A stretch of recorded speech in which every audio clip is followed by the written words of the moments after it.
Ողջույն, այս հաղորդմանը կանդրադառնանք երկու թեմայի։ Առաջինը իրական Հայաստանի նոր հայեցակարգն է, որը վարչապետն էր քննարկում։ Այնուհետև կանդրադառնանք նոր սահմանադրություն ունենալու վերաբերյալ բանավեճին։ Հարց, որը բավարար հաջորդ համապետական ընտրությունների ժամանակ կդրվի քվեարկության։ Վերջին մի քանի ամիսների ընթացքում վարչապետը շատ է խոսել նոր Հայաստանի հայեցակարգի մասին։ Նա հանրային հեռուստաընկերության եթերում պաշտոնապես խոսեց դրա մասին։ Մի քանի շաբաթ առաջ նրան այդ մասին հարցրին նաև խորհրդարանում, եւ իր նոր Հայաստանի հայեցակարգի վերաբերյալ նա հետևյալ բացատրությունը տվեց։ Այդ փաստաթղթի ձևակերպումը, որի վրա աշխատանքները իմ գնահատմամբ մտել են արդեն եզրափակիչ փուլ, ես կհամարեի զրոյական կետ։ Զրոյական կետ այն ըմբռնմամբ, որ իմ գնահատականն այն է, որ քանի որ դա զրոյական կետ է, մենք պետք է արձանագրենք, որ այդ զրոյական կետում Հայաստանի Հանրապետությունում այդ գրավոր ձևակերպված գաղափարախոսությունը ունի 0 համախոհ։ Եվ մենք այդ 0 համախոհի կետից պետք է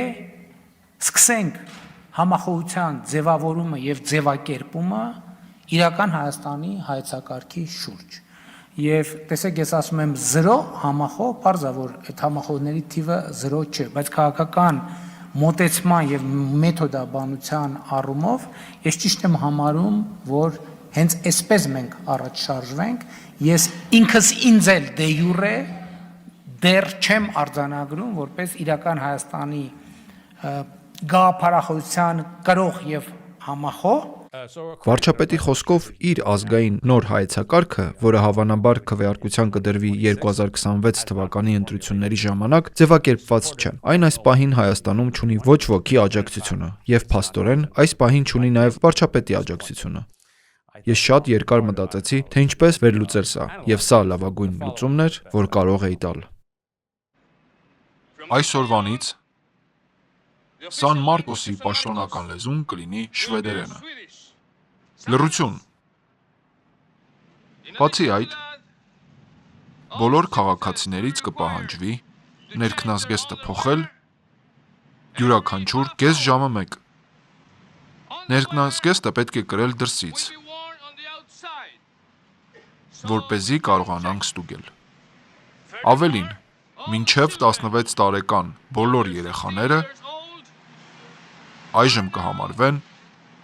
16 տարեկան։ Եթե կատակը մի կողմ դնենք, ապա խնդիրը երկու մասից է բաղկացած։ Առաջինը բավականին խելամիտ է եւ ճիշտ, իսկ մյուսը լիովին մոլորեցնող։ Սկսենք առաջինից։ Վարչապետը միանգամայն ճիշտ է, եթե խոսում է պետականաշինության մասին, պետական կառույցները կայունացնելու, պետության կարողությունները զարգացնելու մասին, ինչը պետք է լինի հայ ազգի ամբողջ ուշադրության կենտրոնում։ Պետականաշինությունը, պետության կարողությունների զարգացումը պետք է լինի ամենահիմնական եւ գլխավոր առաջնահերթությունները։ Իսկ ո՞րն է մոլորեցնող մասը։ Եթե ուշադրություն դարձնենք վարչապետի ասած ենթատեքստին, ապա նա փորձում է մեզ համոզել, որ Արցախի համար վերջին 30 տարվա պայքարն իրականում խոչընդոտ է եղել Հայաստանում պետականաշինության համար, ինչը բացարձակապես եւ կատարելապես անհեթեթություն է։ Մեկը մյուսի հետ իսկապես կապ չունի։ Իրականում հակառակն է։ Եթե մենք ուզում էինք Արցախը պահել, պետք է կառուցենք կոմպետենտ, ուժեղ Հայաստան, ինչը չարեցինք 1994-ից 2020 թվականների ընթացքում։ Եվ դա է դրանից հետո մեր ունեցած կորուստների պատճառը։ Եթե վերցնենք այս երկրի բյուջեի կատարողական տվյալները, ապա երկրի կապիտալ ծախսերը մինչև 2020 թվականի պատերազմը կազմում էին մոտ 4 միլիարդ դոլար, բայց այժմ դրանք հասել են գրեթե 9 միլիարդ դոլարի։ 2018 թվականից ի վեր տարբեր նախաձեռնություններ ֆինանսավորելու պետության կարողությունների զգալի աճ է գրանցվել։ Այս բարելավումը մեծապես պայմանավորված է տնտեսության ապամոնոպոլիզացմամբ, ինչը հանգեցրել է ընդհանուր տնտեսական ցուցանիշների բարելավմանը։ Բացի այդ, պետության բյուջետային կարողությունները մեծացել են, քանի որ ավելի շատ անհատներ եւ կազմակերպություններ, որոնք նախկինում հարկեր չէին վճարում, այժմ սկսել են վճարել։ Պատկերացնենք, թե ինչ կարողություններ կունենայինք 2020 թվականի պատերազմի նախօրեին, եթե իրականում պատշաճ կերպով հարկենք մարդկանց եւ ունենայինք զարգացող տնտեսություն, որը թերակատարվում էր դրան նախորդող 20 տարիների ընթացքում։ Մի խոսքով, վարչապետը փորձում է Արցախի կորստի պատասխանատվության իր բաժինը թողել կորցվել վատ մտածված ու ներկայացված գաղափարների անվան տակ։ Եվ եթե վերլուծելու լինենք, ապա ո՞րն է հավանական արդյունքը։ Մի կառավարությունից, որը չկարողացավ ամբողջությամբ բարեփոխել պետության նույնիսկ առանձին հատվածը, իրատեսորեն չի կարելի ակնկալել, որ կստեղծի նոր ազգային խոսույթ կամ ինքնություն, որոնք երկուսն էլ բարդ է եւ դժվար է անել։ Եվ ընդհանուր առմամբ հաջողություն ենք մաղթում կառավարությանը իր նախաձեռնություններում, համոզելու հայերին, որ Արարատ լեռը ազգային խորհրդանիշ չէ, կամ Արցախը հայկականության մաս չէ։ Փետրվարի 19-ին վարչապետը հանդես եկավ համազգային ուղերձով այն մասին, որ երկրին նոր սահմանադրություն է անհրաժեշտ։ Նա պնդում էր, որ սահմանադրական նախկին բոլոր հանրաքվեները լեգիտիմության պակասի խնդիր ունեն, ինչն իրականում սխալ չէ։ Իր ծավալուն ելույթում նա փաստացի նոր սահմանադրության անհրաժեշտությունը շահկապեց իր նոր իրական Հայաստանի հայեցակարգին։ Բայց եկեք կենտրոնանանք մի բանի վրա, որը վարչապետը չնշեց։ Առաջնահերթ պատճառը, որ այս ամենը տեղի ունենում, Բաքվի ռեժիմի կողմից բռնի ուժի կիրառումն ու ահաբեկումն է, որը փորձում է մեր կառավարությանը ստիպել անել մի բան, որը որևէ այլ երկիր ընդունելի չի համարի։ Բաքուն շարունակ պնդել է, որ Հայաստանի սահմանադրությունը պահանջներ է պարունակում իր տարածքի նկատմամբ, այն պատճառով, որ դրանում հիշատակվում է Արցախը։ Հայաստանի սահմանադրական դատարանն անցյալ տարի վճռեց, որ դա այդպես չէ։ Դա պարզապես անկախության հռչակագրի մի մասն է, բայց շատ հստակ է, որ Բաքվի ռեժիմը ցանկացած պատրվակ օգտագործում է Հայաստանի դեմ ապագայում ագրեսիայի դիմելու համար։ Իսկ իրականում Բաքվի ռեժիմն իրեն խորհրդային հանրապետության ժառանգորդը չի համարում։ Այն իրականում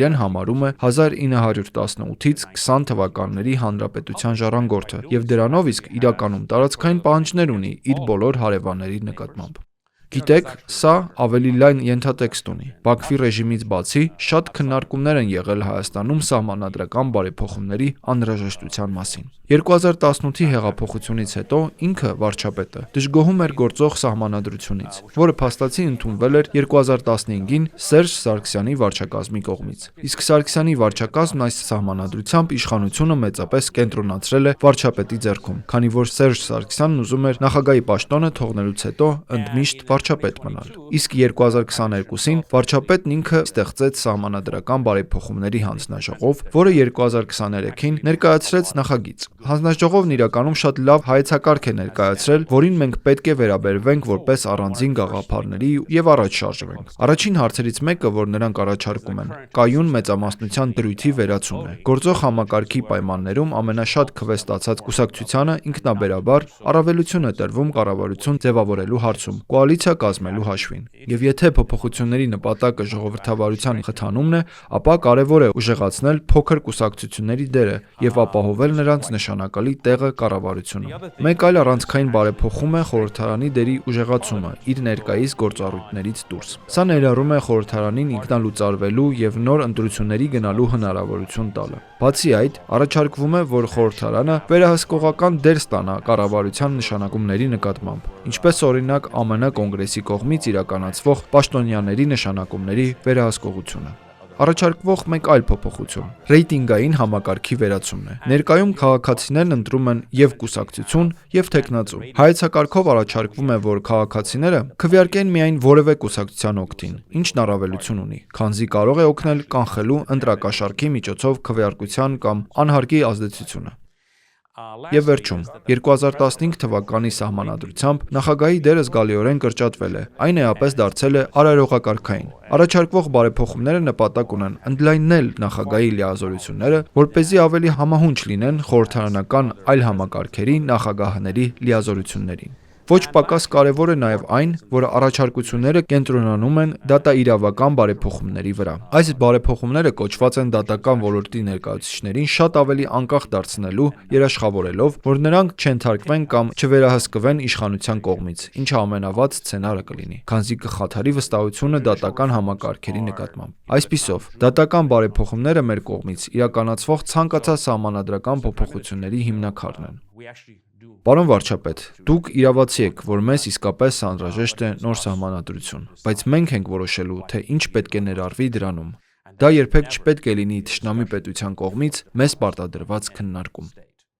Անցնենք հարցի քաղաքական կողմին։ Իրականությունն այն է, որ սահմանադրական այս հանրաքվեն մեռած է ի սկզբանե։ Միջազգային հանրապետական ինստիտուտի անցկացված սոցհարցման համաձայն այն քիչ կամ զրոյական աջակցություն ունի։ Եթե այն դրվի քվեարկության, ապա դա հավանաբար հայ ընտրողների համար լավ հնարավորություն կլինի, որպեսզի Իլհամ Ալիևի դեմ քվեարկեն, եւ նրանք դա կանեն հաճույքով։ Իրականությունն այն է, որ այս իշխանությունները պարզապես չունեն բավարար քվե արդար ընտրություններում նոր սահմանադրություն ընդունելու համար։ Չնայած խորհրդարանական ընտրություններում գերիշխող ուժ լինելուն, նրանք չունեն 50%-անոց աջակցություն որևէ բան անցկացնելու համար։ Ամենայն հավանականությամբ այս քվեարկությունը կտապալվի։ Դա նաև կհանգեցնի էֆեկտի, երբ ամբողջ քաղաքական ընդդիմությունը կհամախմբվի իշխանության դեմ։ Մեծ տարածում գտած կարգախոսի ներքո Իլհամ Ալիևին պետք է ասել գնա գրողի ծոցը։ Կառավարության տեսանկյունից սա քաղաքական կոպիտ սխալ կլինի, քանի որ կառավարությունը կանի քայլ, որը անընդունելի է եւ դրանով կմիավորի նոր քաղաքական հակառակորդների, որոնցից շատերը հիմնականում իրար տանել չեն կարող եւ միաժամանակ սեպ կխրի իշխանության կողմնակիցների միջև։ Դուք կարող եք մտածել, թե ինչու կառավարությունը կամ վարչապետը, որը ներքաղաքական հարցերում բավականին խորամիտ է, կարող է նման քայլ անել։ Կարծում եմ, առաջին հերթին դա մեծամտության հետ կապված խնդիր է։ Երկրորդը կոմպետենտ ընդդիմության բացակայությունն է, որը կարող է պատասխանատվության ենթարկել կամ պատժել իշխանությանը իր սխալների համար։ Արդյունքում իշխանությունը կարող է կարծել, որ կարող է իրեն թույլ տալ որոշ բաներ եւ խուսափել պատասխանատվությունից։ Ինչպես հին ժամանակներում ասում էին հույները, նրանց, ում աստվածները ցանկանում են ոչնչացնել, նախ խենթ էին դարձնում։ Շնորհակալություն այս շաբաթվա հաղորդումը դիտելու համար։ Pity the nation whose people are sheep and whose shepherds mislead them. Pity the nation whose leaders are liars, whose sages are silenced, and whose bigots haunt the airwaves. Pity the nation that raises not its voice, except to praise conquerors and acclaim the bully as hero and aims to rule the world by force and by torture. Pity the nation that knows no other language but its own, and no other culture but its own. Pity the nation whose breath is money, and sleeps the sleep of the too well-fed. Pity the nation. No, pity the people who allow their rights to erode and their freedoms to be washed away. My country, tears of thee, sweet land of liberty.